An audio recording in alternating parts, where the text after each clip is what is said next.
ஆண்டவராக இயேசு கிறிஸ்துவின் நாமத்தில் உங்கள் அனைவருக்கும் அன்பின் வாழ்த்தலை தெரிவித்துக் கொள்கிறோம். இந்த நாளிலும் இந்த உபவாச கூட்டத்தில் காலையிலிருந்து கிரேஸ் டிவி வாயிலாக பார்த்து கொண்டிருக்கும் இறை மக்கள் உங்கள் அனைவரும் வாழ்த்துகின்றோம். இந்த வாய்ப்பினை வழங்கின கடவுளுக்கு நான் நன்றி செலுத்துகிறேன். கிரேஸ் டிவி நிறுவனர் ஐயா அவர்களுக்கும் நன்றியும் வாழ்த்துகளும். இறை மக்கள் உங்களவருக்கும் அன்பின் வாழ்த்துகளை நான் தெரிவித்துக் கொள்கிறேன். இந்த நாளிலும் கடவுள் நமக்கு கொடுக்கப்பட்ட வார்த்தைக்காக நாம் கண்களை மூடி இறைவன் செய்ய நாம் அழைக்கப்பட்டு இருக்கிறோம். திரு கரத்தால் தாங்கி என்னை திரு சித்தம் போல் நடத்திடுமே, குயவன் கையில் களிமண்ணான் அனுதினம் நீர் வளைந்திடுமே, குயவன் கையில் களிமண்ணான் அனுதினம் நீர் வளைந்திடுமே, வசனம் தியானிக்கையில் இதயமதில் ஆறுதலே, காரிருளில் நடக்கையிலே தீபமாக வழி நடத்தும், காரிருளில் நடக்கையிலே தீபமாக வழி நடத்தும். ஆமாண்டவரே, வேதத்தில் அநேக பேரை நம்முடைய பிள்ளைகளாய் நீர் வளைந்திருக்கிறீர்களப்பா. எங்கள் வாயின் வார்த்தைகளும் எங்கள் இருத்தில் தியானமும் என்றும் சமூகத்தில் பிரீதியாக இருப்பதாக. ஆமேன். இந்த நாளிலும் கடவுள் நமக்கு கொடுக்கப்பட்ட வார்த்தைக்காக நாம் காத்திருப்போம். 2026 ஆண்டில் கடவுள் நமக்கு கொடுத்த ஒரு அழைப்பு, யோவேல் 2ஆம் அதிகாரம் வசனங்கள் 12-13 பார்க்கும்போது, உன் தேவனாகிய கர்த்தரிடத்தில் திரும்பு என்ற ஒரு அழைப்பை கடவுள் வைத்திருக்கிறார். ஆம் தேவஜனமே, நாம் கடவுள் பக்கமாக திரும்ப இந்த 2026 கடவுள் நம்மை அழைத்திருக்கிறார்.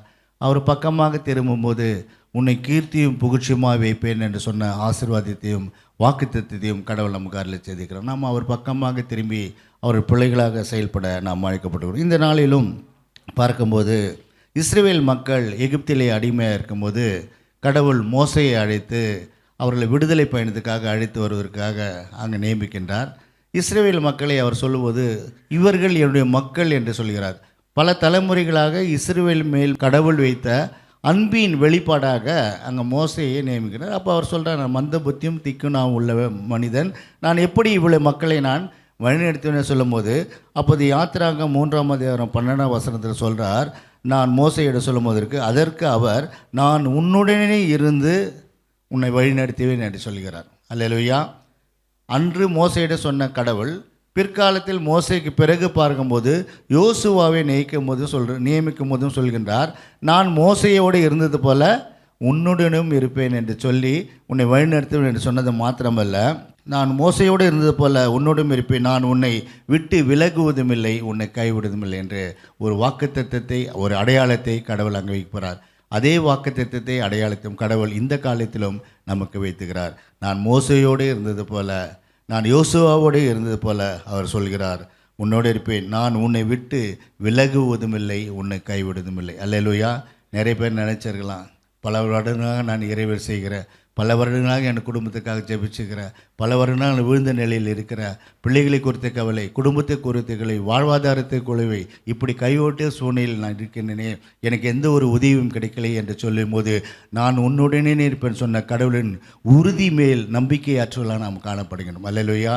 அந்த சூழ்நிலையில் நாம் என்ன செய்கிறோம் என்றால், உலக பிரமாண காரியத்தில் நம்மளுடைய இஷ்டப்படி, நம்மளுடைய சிந்தனைப்படி நம்ம செயல்படும் போது அது தோல்வி கண்டவர்களாய் மறுபடியும் நம் கடவுள் பக்கமாக திரும்புகின்ற ஒரு நிலைக்கு நாம் தள்ளப்படுகின்றோம். ஆம் தேவஜனமே, இங்கே பாருங்கள், நான் மோசையோடு இருந்தேன், யோசுவாவோடும் இருப்பேன் என்று சொன்ன கடவுள் அந்த இஸ்ரவேல் மக்களை 40 வருடம் விடுதலை பயணங்களை அவர் வழிநடத்தி கொண்டு வரும்போது, அந்த 40 வருடங்களிலே அவர்கள் புடமிடவர்களாக காணப்படுகிற கடவுளாக இருக்கிறார். அவர்களுக்கு ஆகாரத்தை தந்தார், அவர்களுக்கு தண்ணீரை தந்தார், மாறாவின் நீரை மதுரமாக மாற்றினார், அவர்கள் இறைச்சியை தந்தார். இப்படி அவர்களை பண்படுத்தி பராமரித்து அவர்களை பாலும் தேனும் ஓடுகின்ற கானான் தேசத்திலே குடியமர்த்துவதற்காக அவர் அதை 40 வருடத்தை தெரிந்து கொண்டார். நாம் இன்றைக்கி ஜெபிக்கிறோம், மறுநாளே நம்ம என்ன பண்ணுறோம், கடவுளுடைய ஒரு ஆசீர்வாதத்துக்காக காத்து கொண்டு இருக்கோம். இல்லை தேவஜனமே, கடவுளுக்காக காத்திருக்க நாம் அழைக்கிறோமே. அவர் சொல்லிட்டார், நான் உன்னுடனே இருக்கிறேன் என்ற ஒரு உறுதியை அவர் நமக்கு வைத்து விட்டார். அந்த உறுதியின் நிலைப்பாடில் நீங்களும் நானும் இருக்கிறோமா என்பது, நிலைத்திருக்கிறோமா என்பதை தான் இந்த கால நேரத்தில் சிந்தித்து பார்க்கணும். எல்லாமே இன்ஸ்டண்ட்டாக எதிர்பார்க்குறோம் இல்லையா? இன்றைக்கி ஜெபிச்சிட்டா நாளைக்கு எனக்கு ஆசீர்வாதம் வந்துவிடணும். இல்லை ஜனமே, பல நாள் காத்திருப்பது இதயத்தை இழைக்க பண்ணும். விரும்பினது வரும்போதோ அது ஜீவ விருட்ச போல் இருக்கும் என்று சொல்லுகிறார். கடவுளுக்காக காத்திருக்க நாம் அழைக்கப்பட்டு வரும். இதே நிலையில் பார்க்கும்போது ஆண்டவர் அக்கறைக்கு செல்வதற்காக தன்னுடைய சீடர்களுடன் அவர் பயணித்து கொண்டிருக்கிறார் படகில். அப்படி செல்லும்போது ஒரு பெருங்காற்று வருகிறது, கடல் சீற்றமாக இருக்கிறது. ஆண்டவராக இயேசு கிறிஸ்து அங்கே இளைப்பாரி கொண்டிருக்கிறார். அவரோடு பயணித்த சீடர்கள் அவருடன் பயணிக்கும் போது அவர் செய்த அற்புதங்கள், அடையாளங்கள், வல்லமை மிக்கவர், பராக்கிரமினர்கள், கடவுள் என்பதை உணர்ந்தவர்கள் அந்த நீரிலே ஆண்டவராக இயேசு கிறிஸ்துவிடம் சொல்வதற்கு பதிலாக தன்னுடைய சொந்த முயற்சியில் அவர்கள் என்ன செய்கிறார்கள் என்றால், சுக்கானை திருப்புகிறார்கள், பாய்மரத்தை பிரித்து விடுகிறார்கள். தன்னுடைய முயற்சிகளெல்லாம், சொந்த முயற்சிகளெல்லாம் செய்து முடித்து கடைசியில் அந்த தண்ணீரானது அந்த படகுகளில் வந்து படகு அமிழ்ந்து போகிற ஒரு சூழ்நிலை வரும்போது ஆண்டவராக இயேசு கிறிஸ்துவை எழுப்புகிறார்கள். நாங்கள் மரித்து போவது உங்களுக்கு நலமோ என்று கேட்கும்போது ஆண்டவராக இயேசு கிறிஸ்து எழுந்து வந்து அற்ப விசுவாசிகளை என்று சொன்னது மாத்திரமல்ல, இறைகரைய அந்த கடலையும் அந்த காட்சியும் அதட்டி அதை பக்குவப்படுத்துகின்ற, நிசப்தப்படுத்துகின்ற ஒரு கடவுளாக காணப்படுகிறார். ஆம் தேவஜனமே, அநேக முறை நாம் என்ன பண்ணுறோம், நம்முடைய சொந்த முயற்சிக்காக ஓடுறோம் இல்லையா? ஓடி அதில் தோல்வியை கண்ட பிறகு மறுபடியும் நான் கடவுள் பக்கம் வருகிறார் இருக்கிறோம். கடவுளுக்காக காத்திருக்க நாம் அழைக்கப்படும். இந்த நிலையிலே பார்க்கும்போது, வேதத்திலே பார்க்கும்போது, அன்னாள் என்ற ஒரு பெண்மணியை குறித்து பார்க்கும்போது அவர்களுக்கு புத்திர சுகாரம் இல்லை, குழந்தை பாக்கியம் இல்லை. ஆனால் அவருடைய மூத்த மனைவி அவர்கள் மலங்கடிக்கும் போது அவர்கள் அழுத நிலையிலே வருடந்தோறும் அவர்கள் பஸ்கா பண்டிகையை அனுசரிப்பதற்காக அவர்கள் எருசலேம் தேவாலயத்துக்கு செல்வார்கள் என்று பதிவு செய்யப்படுது. அப்போ வருடந்தோறும் செல்கிறார்கள் என்றால் பல வருடங்களாக அவர்களுக்கு குழந்தை பாக்கியம் இல்லை. ஒரு வருடம் இல்லை, 2 வருடங்கள். அப்போது எத்தனை வருடம் என்று பதிவுப்படவில்லை. ஆனால் வருடந்தோறும் அவர்கள் செல்வது ஒரு பழக்கமாக வைத்திருந்தார்கள் என்று சொல்லி வேதத்தில் பதிவு செய்வோம். அப்போது பல வருடங்களாக அவருக்கு இன்னல்கள், துன்பங்கள் அவருக்கு ஏற்பட்டாலும் அவர்கள் உலகப்பிரமான மக்களிடம் சென்று தன்னுடைய மனநிலையை, தன்னுடைய மனக்குமுறையை அவர் சொல்லலை. ஏனென்றால் உலகத்தார் இன்றைக்கு நமக்கு சாதகமாக பேசுவார்கள். நாளைக்கு அவர்களுக்கு நமக்கு ஒரு விரிசல் ஏற்பட்டால் முதல் தூற்றுவர்களாக அவர் தான் இருப்பார்கள். ஆனால் அன்னால் என்ன செய்கிறார்கள் என்றால், கடவுள் சமூகத்தில் வருகிறார்கள், கடவுள் பாதத்தில் முழங்கல் படிட்டார். தன்னுடைய இறை வேண்டலை அழுகை மூலம் அவர் செலுத்தி விட்டு செல்கின்ற ஒரு மகளாக காணப்பட்டால் கடவுளுக்காக காத்திருந்தார். அந்த கடவுளுக்காக காத்திருந்த அந்த காத்திருப்பை கடவுளை ஆசீர்வதித்து தந்தார். அல்லேலூயா. அப்படின்றால் நாமும் கடவுளுக்காக காத்திருக்க வழிநடத்த கடவுள் நம்ம அருள் புரிவராக.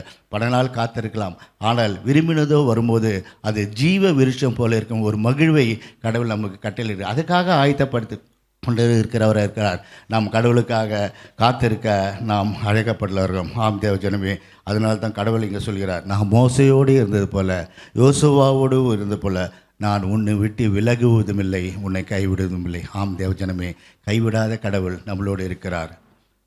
நான் உன்னை விட்டு விலகுவதில்லை, நான் உன்னை என்றும் கைவிடுவதில்லை, நான் உன்னை விட்டு விலகுவதில்லை, நான் உன்னை என்றும் கைவிடுவதில்லை, நான் உன்னை காக்கின்ற தேவன், கண்மணி போல் உன்னை காப்பேன், நான் உன்னை காக்கின்ற தேவன், கண்மணி போல் உன்னை காப்பேன், நான் உன்னை விட்டு விலகுவதில்லை, நான் உன்னை என்றும் கைவிடுவதில்லை. பயப்படாதே நீ மனமே, நான் காத்திடுவேன் உன்னை தினமே. பயப்படாதே நீ மனமே, நான் காத்திடுவேன் உன்னை தினமே.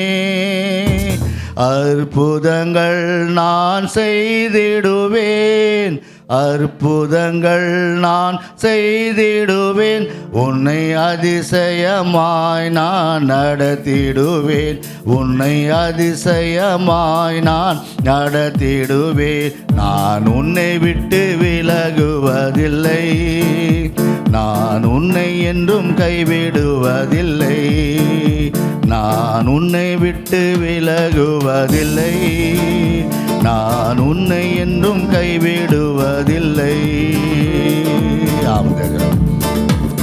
நான் மோசையோடு இருந்தது போல, யோசுவாவோடு இருந்தது போல நான் உன்னை விட்டு விலகுவதில்லை, உன்னை கைவிடுவதும் இல்லை. அந்த 40 வருடங்கள் விடுதலை பயணத்திலே கடவுள் இஸ்ரவேல் மக்களை வழிநடத்த, கடவுள் நம்மளை வழிநடத்த அவர் வல்லவர் இருக்கார். அவருடைய வார்த்தைக்காக, அவருடைய செயலுக்காக நாம் அவருடைய பாதத்திலே அமர்ந்திருக்க, காத்திருக்க நாம் அழைக்கப்பட்டு இருக்கிறோம். ஒருவர் கடவுளுக்கு மிகுந்த ஒரு மனிதராக காணப்பட்டார். ஆலயத்தில் செல்கின்ற ஒரு பழக்கத்தை முறையாக வைத்திருந்தார். தான தர்மங்கள் செய்கின்றார். இப்படிப்பட்ட ஒரு சூழ்நிலையில் அவர் ஒரு மலைப்பகுதிக்கு செல்கிறார். கல் வழுக்கி அவர் அங்கேருந்து விழுந்து விடுகிறார். அப்படி விழுந்து வரும்போது அவன் அந்த பள்ளத்தை நோக்கி ட்ராவல் செய்து கொண்டே வரும்போது அவருடைய எண்ணங்கள் ஓடிக்கொண்டே இருக்கிறது. என்ன என்றால், ஞாயிற்றுக்கிழமை ஆலயத்துக்கு போனேன், கடவுளை தொழுது கொண்டேன், கடவுளுக்கு உகந்த பிள்ளையாக இருந்தேன், நான் சாட்சியாக இருந்தேன், தான தர்மங்கள்லாம் செய்தேன், கடவுள் என்னுடன் இருக்கிறாரா என்ற ஒரு கேள்விக்குறியோடைய அவர் சிந்தனைகளில் அவர் உருண்டு வந்து கொண்டே இருக்கிறார். ஒரு சூழ்நிலையில் வரும்போது ஒரு நிசப்தமான ஒரு நிலை ஏற்படுகிறது. அவர் கண்ணை இருந்த சூழ்நிலையில் இங்கே இருக்கிறோம் என்று தெரியாத நிலையில் கண் விழித்து பார்க்கிறார். ஒரு அந்த நேரத்தில் அவர் ஏதோ படுத்து கொண்டு இருக்கிறது போல ஒரு சூழல் ஏற்படுகிறது. அது அந்த தரைக்கும் கொஞ்சம் நடக்கிற தூரத்தில் தான் அந்த சூழல் இருக்கிறது. அப்போ அவர் கண் விழித்து பார்க்கும்போது ஒரு நெட்டில் அவர் வந்து விழுந்திருக்கிறார். அந்த நெட்டுக்கும் அவர் கீழே இருக்கிற பூமிக்கும் அவர் இறங்கி நடக்கிற தூரத்தில் தான் அந்த நெட்டானது அமைக்கப்பட்டிருக்குது. அப்போ அவர் என்ன யோசிக்கிறார் என்றால், இவ்வளோ தூரம் சிந்தித்து கொண்டு வந்தார், கடவுள் என்னோடு இருக்கிறார் என்று. கடவுள் அவரோடு இருந்தது தான் அந்த நெட்டில் விழுபடி செய்தார். அந்த நெட்டு அங்கே எப்படி வந்தது என்றால், அந்த போர் சேவர்கள் பயிற்சி செய்வதற்காக அந்த பேரச்சூட்டில் குதிப்பார்கள், ஹெலிகாப்டர்லேருந்து குதித்து அவர்கள் அடிப்படாமல் இருப்பதற்காக அங்கே நெட்டு அங்கே பரமாடுது. இப்படிப்பட்ட ஒரு சூழ்நிலை தான் கடவுளை நம்மை பாதுகாத்து வழிநடத்து கடவுளாக இருக்கிறார்.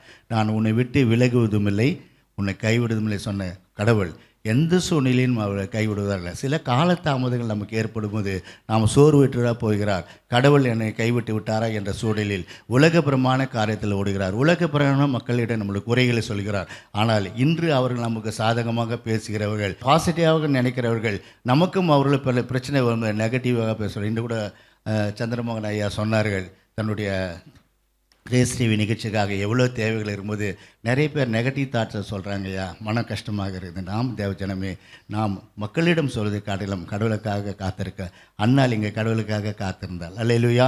அதே சூழ்நிலையில் நாம் காத்திருக்க அழைக்கப்பட்டு இருக்கிறோம். சகோதரி அவர்கள் சொன்ன சாட்சியில் போல கூட 6 மணி நேரம் அது கப்பல் ஆனது கடலிலே நிற்கப்பட்ட ஒரு சூழ்நிலை இருக்கும்போது நான் இந்த நிகழ்வு தான் நினைத்தேன். சீடர்களோடு பயணிக்கும் போது அவர் சொந்த முயற்சி தரார்கள். கடவுளில் பக்கத்தில் இருக்கிற கடவுள், உண்மையுள்ள கடவுள், அதிகாரம் நிறைந்த கடவுள், அற்புதம் அடையாளம் செய்கிற கடவுள் இருக்கிறார்கள். இவர்கள் இறைவன் செய்யும் போது அப்படிப்பட்ட சூழ்நிலையில் கடவுளை அவர்களை காப்பாற்றி சாட்சியாக வைத்திருக்கிறார்கள் என்று சாட்சி சொன்னார்கள்.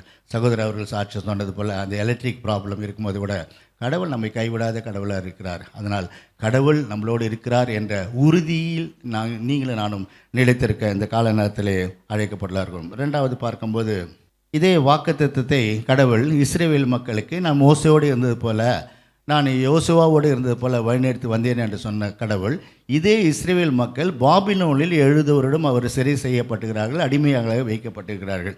அப்படி அடிமையாக இருந்த மக்கள் என்ன செய்கிறார்கள் என்றால், ஒரு காலகட்டத்திலே மறுபடியும் கடவுள் பக்கமாக அவர் திரும்புகிறார்கள். அப்படி கடவுள் பக்கமாக திரும்பும் போது ஏசாயா தீர்க்கதரிசி மூலம் கடவுளுடைய வார்த்தை அவர்களுக்கு அருளப்படுகிறது. அது என்ன வார்த்தை என்றால், எடுத்து வாசிப்போம். ஏசாயா 41 10ஆம் வசனம். ஏசாயா 41 10. நீ பயப்படாதே, நான் உன்னுடனே இருக்கிறேன், திகையாதே, நான் உன் கடவுள், நான் உன்னை பலப்படுத்தி உனக்கு சகாயம் பண்ணுவேன்,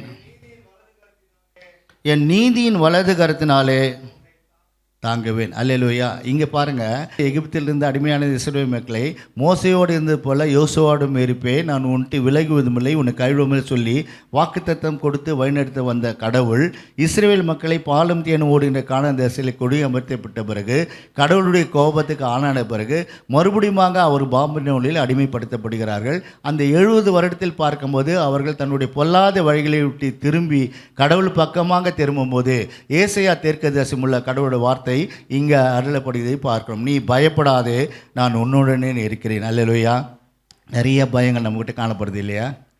குடும்பத்தை குறித்த கவலை, பயம், பிள்ளைகளை குறித்த பயம், வாழ்வாதாரத்தை குறித்த பயம், கர்ப்பத்தின் கனியை குறித்துகளும் ஒரு அடி எடுத்து விட்டால் 10 அடி சரிக்கு விழுது ஒரு பயம். இந்த வாழ்க்கையில் நாம் முன்னேறுவோமா என்ற ஒரு வீடு வாடகை வீட்டில் எப்போது சொந்த வீட்டுக்கு குடியமர்த்தப்படுவோம், பொருளாதார ரீதியாக போய் இப்படி பல பயங்களில் இருக்கிற நம்மளை பார்த்து கடவுள் சொல்கிறார் பயப்படாதே என்று சொல்கிறார். வேதத்திலே அநேக இடத்தில் பயப்படாதே பயப்படாதே பயப்படாதா என்று சொன்னது மாத்திரமல்ல, என் வலது கரத்தினால் பிடித்து தாங்கி நடத்துவேன் என்று சொல்கிறார். வலது கரம் ஒரு ப்ரிஷியஸ் ஹேண்ட். ஆம் தேவஜனமே, வலது கரத்தினால் பிடித்து உன்னை தாங்குவேன் என்று சொல்கிற கடவுள் பயத்தோடு காணப்படுகிற என்னையும் உங்களையும் பார்த்து சொல்கிறார் பயப்படாது என்று. இதே இஸ்ரவேல் மக்கள், எகிப்தில் இருந்த இஸ்ரவேல் மக்களை மீட்டு உருவாக்கம் செய்த கடவுள் பாபிலோனிலே 70 வருடம் அடிமையாக இருந்த இஸ்ரவேல் மக்கள் அவர் பக்கமாக திரும்பும்போது அவர் சொல்கிறார், நீ பயப்படாதே, நான் உன்னுடன் இருக்கிறேன், திகையாதே, நான் உன் கடவுள், நான் உன்னை பலப்படுத்தி உனக்கு சகாயம் பண்ணுவேன், என் நீதியின் வலது கரத்தினால் உன்னை தாங்குவேன். எவ்வளோ பெரிய ஒரு ஆசீர்வாதத்தை கடவுள் இங்கே பாருங்கள். இந்த மக்களுக்கு, இஸ்ரவேல் மக்களை வைத்த கடவுள் அதே வாக்குத்தத்தத்தையும் அதே ஆசீர்வாதத்தையும் இன்று நமக்கு வைக்க அவர் வல்லவராக இருக்கிறார். நாம் காத்திருக்க நாம் அழைக்கப்பட்டுள்ளோம். அதில் 13வது வசனத்தை நாம் வாசிப்போம். ஏசாயா 41:13.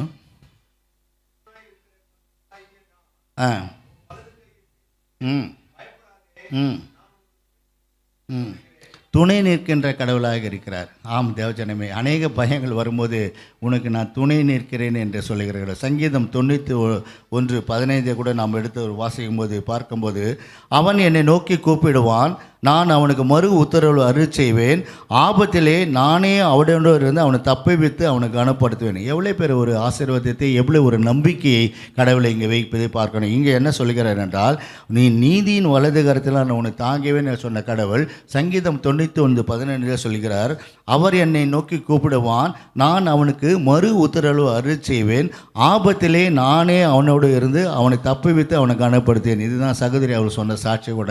அந்த 6 மணி நேரம் கடலிலே அந்த கப்பல் நிற்கும் போது, ஆபத்திலே நானே அவனோடு இருந்து அவனை தப்பிவித்து அவனை கனப்படுத்துவேன் என்று சொல்லி கடவுள் அந்த வாக்குத்தத்தத்தை அங்கே நிறைவேற்றினோட கடவுளார். இந்த சூழ்நிலையை பார்க்கும்போது, ஆபத்து என்று கூப்பிடும்போது நான் நடுவில் இருப்பேன் என்று தப்பிவித்து நம்மளை வழிநடத்த கடவுள் நம்மளோடு பயணித்திருக்கின்றார். அவர் நம்மளோடு இருக்கிறார் என்ற உறுதியில் நீங்களினாலும் நிலைத்திருக்கிறோமா என்று சிந்தித்து பார்க்க அழைக்கப்பட இருக்கிறோம். நமக்கு எதிர்பார்க்கிற காரியங்கள் உடனே கிடைக்காத ஒரு சூழ்நிலை என்ன பண்ணுகிறேன் என்றால், உன்னோடு இருப்பேன் என்று சொன்ன கடவுள், உன் வலது கை பிடித்து நடத்துவேன் என்று சொன்ன கடவுளிடம் மேல் வைத்த பற்றுறுதியில் நாம் சற்று விலகியவர்களாய் உலக பிரமாண காரியத்தை நோக்கி ஓடுவர்களாக காணப்படணும். இதுதான் சந்திரமோகன் சொல்ல போல நெகட்டிவ் தாட்ஸை நிறைய பேர் சொல்கிறவராக இருக்கிறார்கள். இன்று நமக்கு புகழ்ந்து பேசுகிறவர்கள், நம்மளோடு பயணிக்கின்ற கடவுள், நம்மளுக்கு ஒரு கஷ்டம் வருகிறது, நாம் நிலைமையை விட்டு பின்தங்கி போகிறோம், வாழ்வாதாரத்தை இருந்து கீழே இருக்கும்போது பார்த்தீங்கன்னா அவர் நம்மளோடு இருப்பதில்லை, நம்மளை விட்டு விலகிச் செல்கிறார் காணப்பட்டார். ஆனால் சொல்கிறார், என் நீதியின் வலைகரத்தினால் உன்னை தாங்கி என்று சொன்ன கடவுள் கடைசி பரியந்தமும் நம்மளோடு இருக்கிறார். அதுதான் சொல்கிறார். மத்தேயு 28 அவர் மரித்து உயிர்த்தெடுத்த பிறகு தன்னுடைய சீடர்களை அழைத்து அவர் சொல்கிற வார்த்தை, நீங்கள் உலகம் எங்கேயுமே புறப்பட்டு போய் தந்தை மைந்தன் தூய ஆவியினால் திருமுழுக்கு கொடுத்து அவர்களை சீடராக்குங்கள் சொல்லி உலகம் முடிவு பரியந்தமும் நான் உங்களோடு இருப்பேன் என்று. அல்லேலூயா. அப்படி என்றால் அதில் நாம் பற்றுறுதி கொண்டவர்களாக இல்லாமல் நாம் அவரை தவறுகளாக அதிலிருந்து விலகுகளாக காணப்படும் போது தான் நம்மளுக்கு பல கஷ்டங்கள் துன்பங்கள் ஏற்படுகிறது. அப்படிப்பட்ட சூழ்நிலையிலும் நாம் அண்ணால் போல காத்திருக்க அழைக்கப்படவர்கள். அண்ணால் கடவுள் சமூகத்தில் தான் அவர் தன்னோட மனக்குமுறையை வைத்தார்கள். அதே சூழ்நிலையில் நாம் உலக பிரமான மனிதரிடம் நம்மளை கஷ்டங்களை சொல்ல வேண்டாம், நம்ம கவலைகளை சொல்ல வேண்டாம், நம்மளுடைய வாழ்வாதாரத்தில் பின்னோக்கி செல்வதை நாம் சொல்ல வேண்டாம். ஆம் தேவஜனமே, இங்கே பார்க்கும்போது கடவுள் அந்த இஸ்ரவேல் மக்களை பாபிலோனில் 70 வருடமாய் அடிமையாக இருந்த மக்கள் அவருக்கு பக்கமாக திரும்பும்போது, உன் வலது கரத்தை பிடித்து நீ பயப்படாதே திகையாதே, நான் உன் கடவுள், வலது கரத்தை பிடித்து நடத்துகின்ற கடவுள் என்று சொல்லி அவரோடு பயணிக்கின்ற கடவுளாய், அவர் வாழ்வாதாரம் இந்த மக்களை தூக்கி நிறுத்துகிற கடவுளாக இருக்கிறார். இந்த கால நேரத்திலே நம்மளையும் அவ்வாறு வழிநடத்த அவர் வல்லவராக இருக்கிறார். என் கூடவே இரும் ஓ இயேசுவே, நீர் இல்லாமல் நான் வாழ முடியாது, என் பக்கத்திலே இரும் ஓ இயேசுவே, நீர் இல்லாமல் நான் வாழ முடியாது, என் கூடவே இரும் ஓ இயேசுவே, நீர் இல்லாமல் நான் வாழ முடியாது, என் பக்கத்திலே இரும் ஓ இயேசுவே, நீர் இல்லாமல் நான் வாழ முடியாது. வாழ்க்கையிலே கசப்புகள் வந்து விட்டாலும், உயிரற்ற வாழ்க்கையிலே ஜீவனானீரே. இருளான வாழ்க்கையிலே வெளிச்சமானீரே. உயிரற்ற வாழ்க்கையிலே ஜீவனானீரே. என் வெளிச்சம் நீரே, என் ஜீவனும் நீரே. எனக்கெல்லாமே நீங்க தானப்பா. ஆண்டவரே பாடுவோமா? என் வெளிச்சம் நீரே, என் ஜீவனும் நீரே. எனக்கெல்லாமே நீங்க தானப்பா. என் கூடவே இரும் ஓ இயேசுவே, நீர் இல்லாமல் நான் வாழ முடியாது. என் பக்கத்திலே இரும் ஓ இயேசுவே, நீர் இல்லாமல் நான் வாழ முடியாது. வியாதியின் நேரத்தில் வைத்தியரானீரே. சோதனை நேரத்தில் நண்பரானீரே. வியாதியின் நேரத்தில் வைத்தியரானீரே. சோதனை நேரத்தில் நண்பரானீரே. என் வைத்தியர் நீரே, என் நண்பரும் நீரே. எனக்கெல்லாமே நீங்க தானப்பா. என் வைத்தியர் நீரே, என் நண்பரும் நீரே. எனக்கெல்லாமே நீங்க தானப்பா. என் கூடவே இரும் ஓ இயேசுவே, நீர் இல்லாமல் நான் வாழ முடியாது. என் பக்கத்திலே இரும் ஓ இயேசுவே, நீர் இல்லாமல் நான் வாழ முடியாது. ஆமாம், நீ பயப்படாதே, நான் உன்னுடன் இருக்கிறேன், திகையாதே. நான் உன் கடவுள், உன்னை பலப்படுத்தி உனக்கு சகாயம் பண்ணுவேன். என் நீதியின் வருடத்தினால் உன்னை தாங்குவேன் என்று சொன்ன கடவுள் நம்மை அனுதினமும் தாங்கி அவர் வழிநடத்த வல்லவராக இருக்கிறார். நம்மளுடைய வார்த்தைக்காக, நம்மளுடைய செயல்பாட்டுக்காக நாம் பொறுமையாக காத்திருக்க இந்த கால நேரத்திலே கடவுள் நம்மை அழைத்திருக்கிறார். 13ஆம் வசனத்திலே பார்க்கும்போது, நான் உனக்கு துணை நிற்கிறேன் என்று சொன்ன கடவுள் இங்கே பார்க்கும்போது, அந்த இஸ்ரவேல் மக்கள் பாபிலோனிலே அடிமையாக இருக்கும்போது யாக்கோபு என்னும் சிறு பூச்சியை எதிரிகளால் கொடுமைப்படுத்தப்பட்டவர்களாகவும் பலவீனர்களாகவும் மதிப்பற்றவர்களாகவும் காணப்பட்ட, அப்படி வாழ்வாதாரத்தில் இருந்த கீழ்நிலைக்கு தள்ளப்பட்ட அந்த இஸ்ரவேல் மக்களை பார்த்து கடவுள் சொல்கிறார், நான் என்னுடைய பாதுகாப்பு உனக்கு இருக்கும் என்று சொல்கிறார். ஆம், அரணான கோட்டையாக இருக்கிறார். சங்கீதக்காரன் இவ்வாறு சொல்கிறான், அவர் என் கோட்டை, அவர் என் கற்பாரை, நம்பிருக்க துருகம், அவர் என் மலை என்று சொல்லி வல்லமை மிக்க கடவுளை அவர் அங்கே புகழ்ந்து பாடுவதே அந்த புகழ்ச்சி பாடையை நாம் பார்க்கிறோம். ஆம், கடவுள் சொல்கிறார், நான் உனக்கு துணை நிற்கிறேன். நீ எந்த இடத்தில் விழுந்தாயோ அந்த இடத்திலே அவர் உயர்த்த வல்லவராக இருக்கிறார். ஆம் தேவஜனமே, விழுந்து போட்டேன் என்று மக்கள், உலக பிறகான மக்கள் அவர்கள் நமக்கு நெகட்டிவாக சொல்லலாம். அவர்கள் வாழ்வு முடிந்து விட்டது, அவர்கள் கீழே விழுந்து விட்டார்கள், அவர்களுக்கு ஒன்றுமே இல்லை, அவர்கள் வாழ்வை முன்னேற முடியாது என்ற சூழ்நிலையில் இப்படி தான் பாபிலோனில் அடிமையாக இருந்த அந்த இஸ்ரவேல் மக்களை பார்த்தபோது, யாக்கோபு என்னும் சிறு பூச்சி எதிரிகளால் கொடுமைப்படுத்தப்பட்டவர்களாகவும் பலவீனமாகவும் மதிப்பற்றவர்களாகவும் விழுந்த ஒரு சூழ்நிலையில் அருவருப்பானாக ஒன்றுமே இல்லை, ஜீரோ என்று கருதப்பட்ட அப்படி பாபிலோனில் அடிமையாக இருந்த இஸ்ரவேல் மக்களை பார்த்து சொல்கிறார், நான் உனக்கு துணை நிற்கிறேன். அல்லேலூயா. இந்த சூழ்நிலையிலே இந்த தேவ செய்தியை கேட்டுக்கொண்ட டிவி வாயிலாக பார்த்து கொண்டிருக்கிற, தொலைக்காட்சி வாயிலாக கேட்டுக்கொண்டிருக்கிற இறை மக்களை கடவுள் பார்த்து சொல்கிறார், நீங்கள் எந்த இடத்தில் விழுந்தீங்களோ அந்த இடத்தில் அவர் நம்மை உயர்த்தி வைக்க வல்லவராக இருக்கிறார். அல்லேலூயா. அப்படிப்பட்ட கடவுளை நாம் ஆராதித்து கொண்டுகிறோம். என் கூடவே ஏறும் ஓ இயேசுவே, நீர் இல்லாமல் நான் வாழ முடியாது.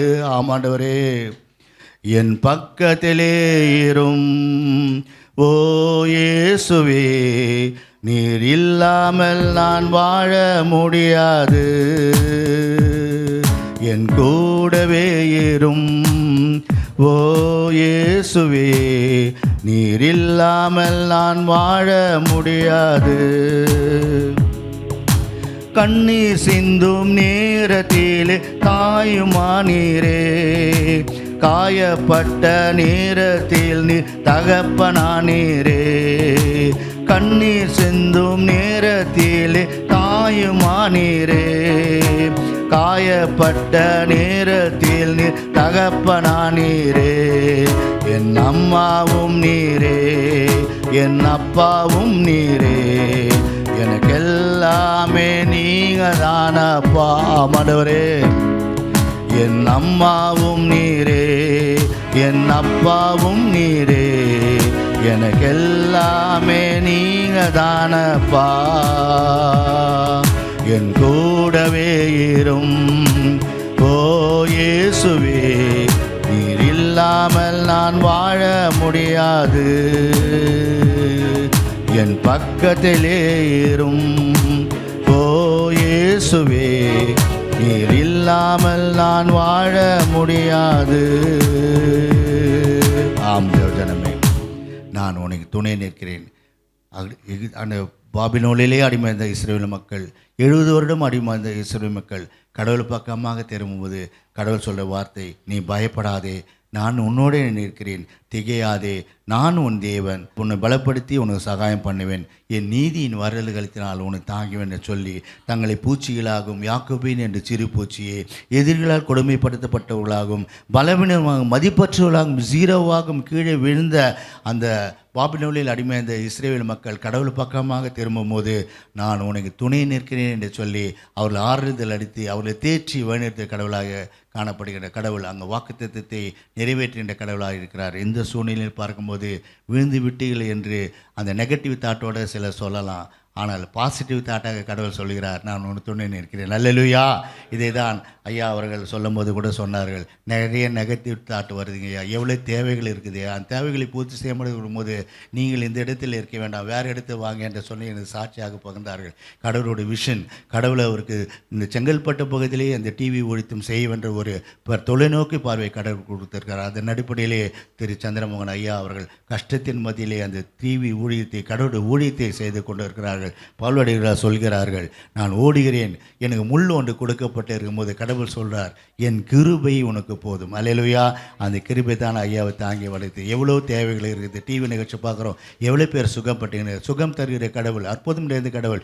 அதுதான் நீங்கள் பார்க்கும்போது அவர் சொல்கிறார், வல்லமை மிக்க இந்த பராக்கிரமம் இருந்த கொள்ளுங்கள், அவர் என் கோட்டை, அவர் என் கற்பாரை, அவர் என் மலை, நம்பியிருக்கிற துருகம் இந்த சங்கீதக்காரன் வாழ்த்து பாடலை பாடுவது போல வல்லமை மிக்கது கடவுள். இந்த டிவி நிகழ்ச்சியாக எவ்வளோ சாட்சிகள் நமக்கு எழுப்பிடுகிறார். சாட்சிகள், சுகம் பெற்றவர்கள் எவ்வளோ பேர் சுகம் பெற்றிருக்கிறார்கள். அப்படிப்பட்டவர்களெல்லாம் நம் இந்த பட்ட டிவி ஊழியத்துக்கு நம் தாங்கி அதன் வழிநடத்த கடவுள் நம்மை அழைத்துக்கிறார். ஒரு மாதத்துக்கு ஒரு 1000 ரூபாய் கொடுக்க அவர் ஒரு அழைப்பை வைக்கிறார். எவ்வளவோ நம்ம செலவு பண்ணிக்கின்றோம். கடவுள் கொடுத்த சுகத்துக்காக, கடவுள் கொடுத்த நன்மைக்காக. இங்கே பாருங்கள், தங்களை பூச்சிகளாகவும் எதிரிகளாக கொடுமைப்படுத்தப்பட்டவர்களும் பலவீனர்களாகவும் மற்றவர்களாகவும் மதிப்பற்றவர்களாகவும் விழுந்து போன அந்த பாபிலோனில் அடிமை அந்த இஸ்ரவேல் மக்கள் கடவுள் பக்கமாக திரும்பும்போது நான் உனக்கு துணை நிற்கிறேன் என்று சொல்லி அவர் வாழ்வாதாரத்தை தூக்கி நிறுத்தின கடவுளை நாம் பார்க்கிறோம். இஸ்ரவேலில் எகிப்தில் அடிமை இந்த மக்களை அவர் ஒரு புழு பூச்சியை போல அடிமைகளாக பார்த்த மக்கள் அந்த செங்கடலை பிரித்து கடவுள் இஸ்ரவேல் மக்களை வழிநடத்தி வரும்போது ஒரு பெருத்த ஜாதியாக பார்த்தார்கள். அல்லேலூயா. அப்படிப்பட்ட உயர்வை கடவுள் நமக்கு தந்திருக்கிறார். உயர்வை பெற்ற நாம் கடவுளுக்கு நன்றி செலுத்துவது மாத்திரமல்ல, முடிந்த உதவிகளால் அவர் தாங்க அழைக்கப்படலாம். இந்த சிறுவர்கள் ஒருவர்களுக்கு எதை செய்தீர்களோ அது எனக்கே செய்தீர்கள் என்று திருவுளம் பற்றுகின்ற கடவுளை நாம் ஆராதித்துக் கொண்டிருக்கிறோம். நன்மைகளை பெற்றுக் கொண்டிருக்கிறோம், நன்மைகளை பெற்றுக்கொண்டுகிறோம், வாழ்வாதாரத்தை பெற்றுக்கிறோம், உயர்வை பெற்றுக்கிறோம். அவர் சொல்கிறாரு, நான் உங்களை உயர்த்தி வைப்பேன் என்று சொல்கிறாரு, உங்களை அழகு பார்ப்பேன் என்று சொல்கிறார். எந்த கடவுள் நமக்கு அது மாதிரி சொல்லாமல் பாருங்க, உன்னை உயர்த்தி வைப்பேன், உன்னை உயர்ந்த ஜாதியாக வைப்பேன், உன்னை முத்திரை மோதிரமாக வைப்பேன் என்று சொன்னார். அல்லேலூயா. அப்படிப்பட்ட வல்லமை மிக்க கடவுள், பராக்கிரமம் நிறைந்த கடவுள், நம்மளோடு பயணிக்கிறோம், நான் உன்னுடனே இருப்பேன் என்று ஒரு உறுதியை கொடுக்கின்ற கடவுள். அந்த உறுதி மொழியில், அந்த உறுதியில் நீங்களும் நான் நிலைத்திருக்கிறோமா என்று தான் சிந்தித்து பார்க்க வேண்டும். அநேக முறை அந்த உறுதியில் விலகிடுவதாக காணப்படுகின்றோம். நம்மளுக்கு எந்த காரியம் நடக்கலை, இந்த நிகழ்வு நடக்கலை என்று நம்ம சோர்ந்து போகலாம். பல நாள் காத்திருப்பது இதயத்தை இழைக்க பண்ணும். விரும்பினது வரும்போதோ அது ஜீவ விருட்சம் போல இருக்கும். அந்த ஜீவ விருட்சத்துக்காக நாம் காத்திருக்க அழைக்கப்படுவோம். ரெண்டாவது பார்க்கும்போது மலைகளை ஒடுக்கும் கருவிகளாக கடவுளை அவர்களை பயன்படுத்தி பார்க்கணும். இங்கே பாருங்கள், பலவீனமாக இருந்த அவர்களை கூர்மையான போரடிக்கும் கருவிகளாக மாற்றுகிறார்களாம். பலவீனமாகிட்டாங்க, மங்கி போயிட்டாங்க. அப்படிப்பட்டவர்களை சொல்கிறாரு. வசனங்கள் 15-16 வாசிப்போம். ஏசாயா 41 ஏசாயா 41 15-16 வசனத்தை வாசிப்போம்.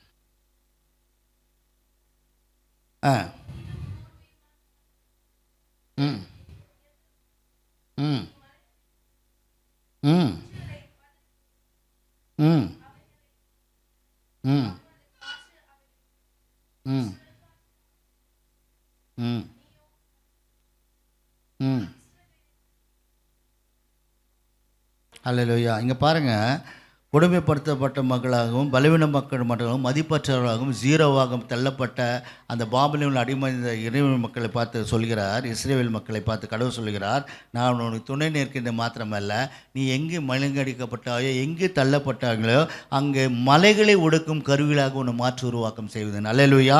பலவீனமாக இருந்த அவர்களை கூர்மையான போரடிக்கும் கருவிகளாக அவர் மாற்றி பதறுகளை தூற்றுகின்ற ஒரு நிலைப்பாடுகளை கடவுள் அங்கே அவருக்கு அருள் செய்வதை பார்க்கலாம். நீ விழுந்து போட்டேன்னு நினைக்காதப்பா, நாளைக்கு உன்னை தூக்கி நிறுத்த அவருக்கிறேன், நான் உன்னுடனே இருக்கேன், உனக்கு துணை நிற்கிறேன் என்று சொன்ன கடவுள் இந்த நாள் வரைக்கும் எனக்கு ஒன்றுமே நடக்கலைன்னு அங்கே போய் கூட பார்த்துருக்கலாம். இன்று கடவுள் தருகிற வார்த்தை, நீங்கள் எந்த இடத்தில் விழுந்தீர்களோ அந்த இடத்துல அவர் உயர்த்தி வைக்க பார்க்கிறார். சுகீனமாக இருக்கலாம், பலவீனங்களாக இருக்கலாம், பல வியாதிகள் எனக்கு இருக்குதுப்பா, இந்த நீக்கவில்லை, எவ்வளோ வைத்தியரை பார்த்து விட்டேன், எனக்கு சுக கிடைக்கலை என்று அங்கலாய்ப்போடு இருக்கலாம். கடவுள் நம்மளை பார்த்து சொல்கிற வார்த்தை, நீ பயப்படாதே, நானும் உன்னுடன் இருக்கிறேன், திகையாதே, நான் உன் கடவுள், உன்னை பலப்படுத்தி உனக்கு சகாயம் பண்ணுவேன், என் நீதியின் வலது கருத்தில் நான் தாங்குவேன். ஆம் தேவஜனமே, அவர் நம்மளை புடமிடவராக இருக்கிறார். அவருடைய வார்த்தைக்காக காத்திருக்க நாம் அழைக்கப்படுகிறோம். அந்த பெரும்பாடு உள்ள பெண்ணை குறித்து நாம் பார்க்கிறோம். எவ்வளோ தன்னுடைய ஆஸ்தி முழுவதும் அந்த வியாதிக்காக செலவு செய்தப்பட்ட பெண்ணாக, தனக்கு வாழ்வே என்ற ஒரு விளிம்பு நிலையில் தள்ளப்பட்ட அந்த பெரும்பாடு உள்ள பெண்ணை நினைத்து பாருங்கள். அவள் எவ்வளோ போராடி இருப்பார்கள், எவ்வளோ அவல நிலைக்கு தள்ளப்பட்டிருப்பார்கள். சிறு பூச்சியை, யாக்கோபு என்ற சிறு பூச்சியை, எதிரிகளால் கொடுமைப்படுத்தப்பட்டவர்களும் பலவீனர்களும் மதிப்பற்றவர்களும் காணப்பட்ட அந்த பெண்மணியை குறித்து பாருங்கள். எவ்வளோ வேதனைகள், எவ்வளோ இன்னல்களை தாங்கிய பெண்மணியாக அவர் காணப்பட்டார்கள். ஆண்டவராக இயேசு கிறிஸ்து வருகிறார் என்று தெரிந்தபோது தன்னுடைய உடையை மாற்றினால், தன்னுடைய நடையை மாற்றினால், தன்னுடைய வாழ்வாரத்தை மாற்றப்போகிற கடவுள் மேல் பற்றுறுதி கொண்டவராய் வந்து அவருடைய ஆடையை தொட்டு சுகம் பெற்ற அந்த பெண்மணியை பார்த்து கடவுள் சொல்கிறார், நீ வாழ்ந்து சுபித்தீர் என்று. ஹல்லேலூயா. நீங்கள் எந்த இடத்தில் விழுந்தீர்களோ அந்த இடத்திலே அவரை உயர்த்த வல்லவராக. உலக மனுஷன்கிட்ட ஒன்றும் சொல்லாதீங்க தேவஜனமே. மண்ணால் பாருங்கள், தன்னுடைய மனக்குமுறையில் முழுவதுமே கடவுளுடைய பாதையில் தான் வைத்தாங்க. அப்பா, எனக்கு குழந்தை பாக்கியத்தை தாருங்க, பல வருடங்களாக நான் இறைவன் செய்கிறேன், உலகத்தார் தூற்றுகிறார்கள் அப்பா, அதிலிருந்து விடுதலை தான் சொல்லும் போது கடவுள் அவரது ஜெபத்தை கேட்டு அவர் கடாட்சியத்தை அருளை செய்தார். அதே பார்க்கும்போது தாவீதின் மகன் ஈசாக்கை பொறுத்த கூட அவனுக்கு புத்திர சுகாரம் இல்லை, குழந்தை பாக்கியம் இல்லை. அவன் செய்த வேலையெல்லாம் மாலை நேரத்திலே வனாந்தரத்தில் சென்று கடவுளை நோக்கி முறையிட்ட ஒரு மகனாக காணப்பட்டார். இரட்டிப்பான ஆசீர்வாதத்தை பெற்றுக்கொண்டால், 2 பிள்ளைகளை பெற்றுக்கின்ற பாக்கியத்தை பெற்றுக்கொண்டால். ஆம் தேவஜனமே, நாம் கடவுள் பாதத்தில் அமர்ந்திருக்க அழைக்கப்படலாம். உலக பணமாக சொல்லுவாங்க, எல்லாமே நெகட்டிவ் தாட்டை தான் சொல்லுவாங்க. நீ இப்படி போயிருந்தால் அப்படி இருக்கலாம், இப்படி வந்தால் அப்படி நடந்திருக்கலாம், நீ என்ன தப்பு செய்தோ, நீ விழுந்துட்டே என்று தூற்றுகின்ற ஜனமாக இருப்பார்கள். ஆம் தேவஜனமே, எல்லா குழுமுறையிலும் எல்லா மனக்கிளத்தையும் அவனுடைய பாதத்தில் நாம் சமர்ப்பிக்க அழைக்கப்பட்டவர். ஏனென்றால் அவர் சொல்கிறார், நான் உன்னுடனே இருக்கிறேன் என்று ஒரு உறுதி கடவுள் நமக்கு வைத்துகிறார். அந்த உறுதியின் நிலைப்பாடில் நீங்களும் நாளும் இந்த கால நேரத்தில் நிலைத்திருக்க அழைக்கப்பட்டவர்கள். நான் உனக்கு துணை நிற்கிறேன் என்று சொன்ன கடவுள் பலவீன நேரத்திலே மலைகளை உடைக்கின்ற கூர்மையான போரடிக்கும் கருவிகளாக உங்களை மாற்று உருவாக்கம் செய்வேன் என்று அந்த பாபிலோனில் அடிமை அந்த இஸ்ரவேல் மக்களுக்கு வழிநடத்த கடவுள் வாக்குத்தத்தத்தை தந்த கடவுள் நமக்கும் அந்த வாக்குத்தத்தை தருகிறார். 3வது ஒரு வாக்குத்தத்தை வைக்கின்றார். அதே பகுதியில் வசனங்கள் 17-18 வாசிப்போம். ஏசாயா 41 17-18.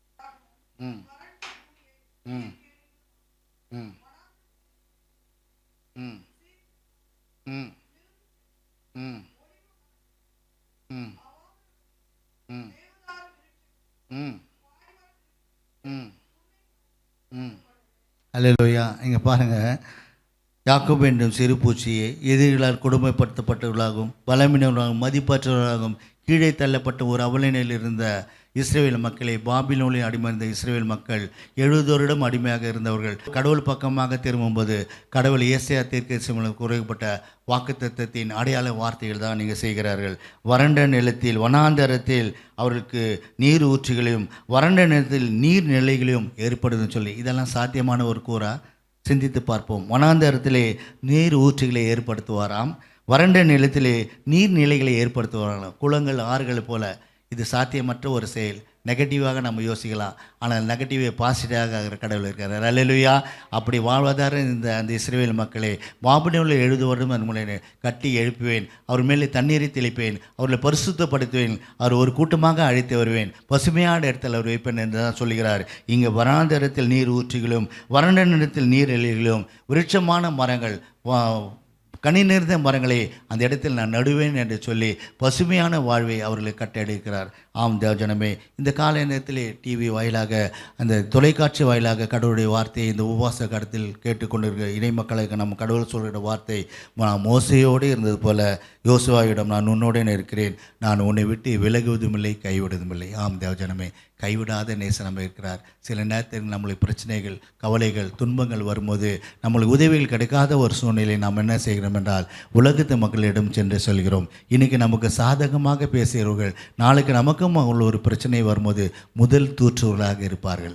அப்படிப்பட்ட சூழ்நிலையில் நான் உனக்கு துணை நிற்கிறேன் என்று சொன்ன கடவுள், அப்படிப்பட்ட ஒரு சூழ்நிலையில் நம்முடைய முயற்சி உருவாக்கம் செய்கிற கடவுள் நம்மளோடு பயணித்து கொண்டு இருக்கிறார். அது மாத்திரமல்ல, இங்கே சொன்னதை போல நீ பயப்படாதே, நான் உன்னுடன் இருக்கிறேன், திகையாதே, நான் உன் கடவுள், நான் உன்னை பலப்படுத்தி உனக்கு சகாயம் பண்ணுவேன், என் நீதியின் வலது கருத்தை நான் உனக்கு தாங்குவேன் என்று சொல்லி இஸ்ரவேல் மக்கள் பாபிலோனில் இருந்து அடிமைப்பட்ட மக்களுக்கு வாழ்வாதாரம் அளித்த கடவுள் இன்று நமக்கு வாழ்வாதாரம் அளிக்க வல்லவர் இருக்கார். நாம் காத்திருக்க அழைக்கப்பட்டுள்ளவர்களும் அவர் பாதத்தில் அமர்ந்திருக்க அழைக்கப்பட்டுள்ளவரும் பல நாட்கள் சென்றாலும் நீதியின் விருட்சத்தை நம்ம காத்திருக்கும் போது பல நாள் காத்திருப்பது நமக்கு இதயத்தை இழைக்கப்படும். விரும்பினது வரும்போதோ அது ஜீவ விருட்சம் போல இருக்கும். அந்த ஜீவ விருட்சத்துக்காக நீங்களே நான் காத்திருக்க அழைக்கப்பட்டுள்ளார்கள். இங்கே யோபை குறித்து பார்க்கும்போது எவ்வளோ வாழ்க்கையில் பாருங்கள், யோபின் வாழ்க்கையில் நடந்த ஒரு சூழ்நிலை போல யாருடைய வாழ்க்கையில் நடந்திருக்காது. ஆனால் அவர் கடவுள் மேல் பற்றுறுதி கொண்ட ஒரு மனிதராக இருந்தால், கடவுள் கொடுத்தார், கடவுள் எடுத்தார், அவர் நாமத்துக்கு மைமுட சொல்லி அந்த பெருத்த அந்த உடம்பு எல்லாமே அவரை விட்டு போன ஒரு சூழ்நிலையில், உடம்பெல்லாம் பொருட்கள், அப்படிப்பட்ட ஒரு சூழ்நிலையில் அவர் தெருவில் அமர்ந்த ஒரு சூழ்நிலை இருக்கும்போது அவருடைய மனைவி கூட அவரை கடவுளை தூற்றி ஜீவனை விடு என்று சொல்லும்போது கூட கடவுள் மேல் வைத்த பற்றுறுதியில் அவர் சற்றேனும் குறைவில்லாமல் காணப்படும் போது முன் வாழ்வை காலினும் யோபின் பின் வாழ்வு இரட்டத்தனையாக ஆசீர்வதிக்கப்பட்ட நாம் காத்திருக்க அழைக்கப்பட்டவருக்கும். நெகட்டிவ் தாட் நிறைய வரலாம், நம்மளை சோறு அடிப்பாங்க, மலங்கடிப்பாங்க, ஆனால் பாசிட்டிவ் தாட் உள்ள கடவுள் மட்டும் நாம் நிற்க அழைக்கப்பட்டவருக்கும். நீ பயப்படாதே, நான் உன்னுடன் இருக்கிறேன், திகையாதே, நான் உன் கடவுள், நான் உன்னை பலப்படுத்தி உனக்கு சகாயம் பண்ணுவேன், என் நீதியின் வரது நான் உனக்கு தாங்குவேன் சொன்ன கடவுள். ஒரு போதகரிடம் தன்னுடைய மனக்குமுறலை அவர் சொல்கிறார். நான் கடவுளுக்கு உகந்த மகனாக இருக்கிறேன், நிறைய நெகட்டிவ் தாட் எனக்கு வருகிறது, இப்படி சொல்கிறாங்க அப்படி சொல்கிறாங்க என்று சொல்லும் போது அவர் ஒரு ஸ்பூனில் தண்ணீரை நிரப்பி இந்த ஆலயத்தை சுற்றி நீங்கள் 3 தடவை நடந்து வாருங்கள் என்று சொல்லும்போது அவர் அந்த ஸ்பூனில் தண்ணீரை ஏந்தி கொண்டு 3 முறை அந்த ஆலயத்தை சுற்றி வந்தாராம். 3வது முறை சுற்றி முடித்து வந்த பிறகு அந்த போதகர் கேட்டாலாம், இப்படி அந்த நெகட்டிவ் தாட் ஏதாவது உங்கள் காதில் இருந்து தானே? இல்லை, ஏனென்றால் இந்த தண்ணீர் கொட்டக்கூடாது என்று வந்து பார்த்தேன், தண்ணி கொட்டக்கூடாத கடவுள் உன்னுடன் இருக்கிறார், அதுதான் சொல்கிறார், நான் உன்னை துணை நிற்கிறேன். துணை நிற்கிற கடவுளை மட்டும் நாம் நோக்கி பார்க்க அழைக்கப்படுவோம். இந்த நெகட்டிவ் தாட்டெல்லாம் பறந்து போகின்ற ஒரு காலகட்டத்தில் இருக்கும். எல்லாத்தையும் பாசிட்டிவாக்க அவர் வல்லவர் இருக்கிறார். என் கூடவே இரும் ஓ இயேசுவே, நீர் இல்லாமல் நான் வாழ முடியாது, என் பக்கத்திலே இரும் ஓ இயேசுவே, நீர் இல்லாமல் நான் வாழ முடியாது. கண்ணீர் சிந்தும் நேரத்திலே தாயுமானீரே, காயப்பட்ட நேரத்தில் நீர் தகப்பனானீரே, கண்ணீர் சிந்தும் நேரத்திலே தாயுமானீரே, காயப்பட்ட நேரத்தில் நீ தகப்பனானீரே. என் அம்மாவும் நீரே, என் அப்பாவும் நீரே, எனக்கெல்லாமே நீங்க தானப்பா. என் அம்மாவும் நீரே, என் அப்பாவும் நீரே, எனக்கெல்லாமே நீங்க தானப்பா. அனைவரும் பாடுவோமா? என் கூடவே ஏறும் ஓ இயேசுவே, நீர் இல்லாமல் நான் வாழ முடியாது.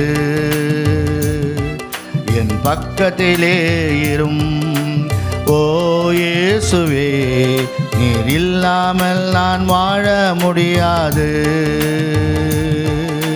வியாதியின் நேரத்தில் வைத்தியரானீரே, சோதனை நேரத்தில் நண்பனானீரே. ஆமாண்டவரே, வியாதியின் நேரத்தில் வைத்தியரானீரே, சோதனை நேரத்தில் நண்பனானீரே.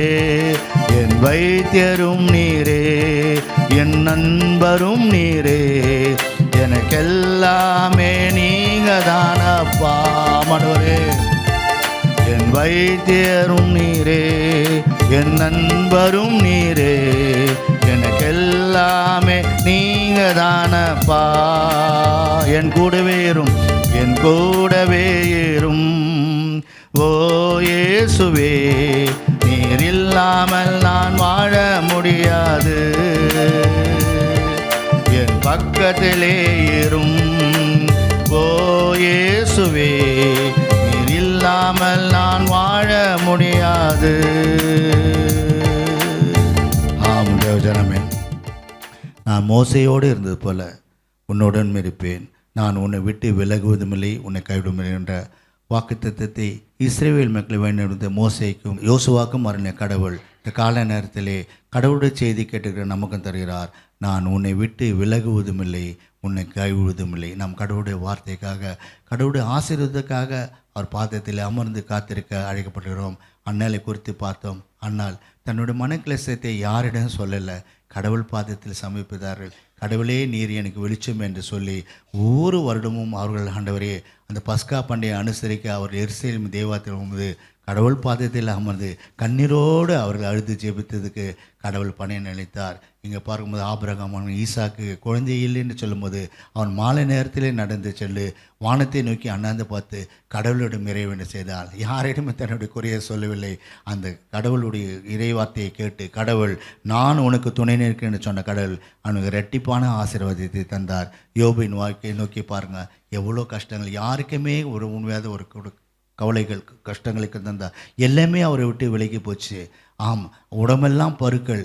அவர் அந்த ரெட்டு உடித்து சாமலையில் அமர்ந்து கொண்டு அவர் தன்னுடைய உடம்பெல்லாம் கீறி கொண்டு இருக்கும்போது அவருடைய துணையாளர் சொல்கிறார்கள், நீ கடவுளை தூஷித்து கடவுளுடைய ஜீவனை விடு என்று சொல்லும்போது கூட கடவுள் மேல் வெற்று பத்துவதில்லால் அவர் பார்க்கிறார். நான் உனக்கு துணை நிற்கிறேன் என்று சொல்ல கடவுளுடைய வார்த்தையுடைய பயப்படாதே, நான் உனக்கு உன்னோடு இருக்கிறேன், திகையாதே, நான் உன் கடவுள், நான் உன்னை பலப்படுத்தி உனக்கு சகாயம் பண்ணுவேன், நீதியின் வலது தாங்குவேன் என்று சொன்ன கடவுள் வார்த்தை மேல் பற்றுறுதி கொண்டவராய் நான் உன்னுடன் இருப்பேன் என்று சொன்ன கடவுளுடைய உறுதியில் அவர் நிலைப்பாடு கொண்டவராய் காணப்பட்டதனால் அவர் பொறுமையாக காத்திருந்தார்.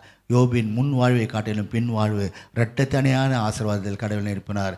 ஆம் தேவஜனமே, இந்த நிலையில் இருக்கும்போது எந்த காரியம் நடக்கலை, ஆனால் பல நாள் இறைவை செய்கிறேன் என்று அங்கலாய்ப்போடு காணப்படலாம். பல நாள் காத்திருப்பது இதயத்தை இழைக்கப்படும். விரும்பினது வரும்போதோ ஜீவ விருட்சம் போல இருக்கும். அந்த ஜீவ விருட்சத்தை இந்த உபவாச கூட்டத்திலே இந்த செய்தியை தொலைக்காட்சி வாயிலாக கேட்டுக்கொண்ட ஒவ்வொருக்கும் வரல செய்ய அவர் வல்லவராக இருக்கிறார். காரணம், பயப்படாதே, நான் உனக்கு துணை நிற்கிறேன், துணை நின்று வழிநடத்து கடவுள் இருக்கிறார். நெகட்டிவ் தாட்ஸை நிறைய வந்து போங்க, காதில் வாங்கிக்கதாங்க. பாசிட்டிவ் தாட்டாக கடவுளை மட்டும் நோக்கி பார்ப்போம். ஆம் தேவஜனமே, ஆண்டவரே, இந்த நிலையிலும் ஆண்டவரே இந்த காலை நேரத்தில் எங்களை அழைத்து வந்து ஆண்டவரே வார்த்தையை கேட்கின்ற கிருபையை தந்து நன்றி நினைச்சுக்கிறப்பா. ஆண்டவரே, எங்களோடு இருக்கின்ற ஆண்டவரே உங்களுடைய உறுதிமொழியை ஆண்டவரை எங்களுக்கு அருளி செய்தமைக்காக நன்றி செலுத்தும். அந்த உறுதிமொழியில் நாங்கள் பின்தங்கியவர் காணப்பட்டால் இந்த கால நேரத்தில் அது புதுப்பிக்கு தன்னுள்ள கிருபையை தந்தமைக்காக நன்றி செலுத்துகிறோம். நீ பயப்படாதே, நான் உன்னுடன் இருக்கிறேன், திகையாதே, நான் உன் கடவுள், நான் உன்னை பலப்படுத்தி உனக்கு சகாயம் பண்ணுவேன், என் நீதியின் வலதுகளை தாங்குவேன்னு சொன்ன வாக்கு தத்துவ வார்த்தைக்காக நன்றி செலுத்துகிறோம். நான் மோசையோடு இருந்தது போல, யோசுவாடு போல இருந்தது போல நான் உன்னை விட்டு விலகுவதுமில்லை, உன்னை கைவிடுவதும் இல்லை சொல்லி எங்களோடு பயணிக்கின்ற கடவுளாக இருப்பது நன்றி ராஜா. ஆனால் தேவைகள் எங்களுக்கு குறித்த நேரத்தில் வரும்போது எங்களுக்கு ஒரு சோர்வு ஏற்படுகிறது ஆண்டவரே. அப்படிப்பட்ட சோர்வில் உங்களுடைய வார்த்தைகளை எங்களை ஆற்றி தேற்றுவதற்காக நன்றி தரும். நிறைய நெகட்டிவ் தாட் வருதுங்கப்பா, அந்த நெகட்டிவ் தாட்டில் எங்களுக்கு விடுதலை தரும். உங்கள் வார்த்தையோடு எங்களோடு பேசுமப்பா, உங்களுடைய வார்த்தையோடு கிரியை செய்யுமப்பா.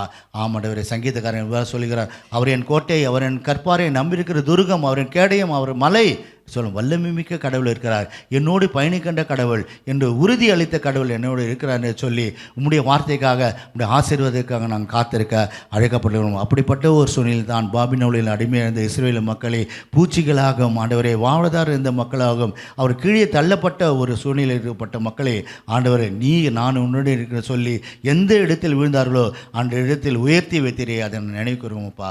உமக்காக காத்திருக்க எங்களுக்கு தந்த அந்த வாய்ப்புக்காக நன்றி செலுத்துகிறோம். காத்திருப்பது ஆண்டவரே, பல நாள் எங்களை காத்திருப்பது எங்களுக்கு இதயத்தில் சோர்வை தந்தாலும் விரும்பினது வரும்போதோ ஜீவிய விருட்சம் போல இருக்கும்.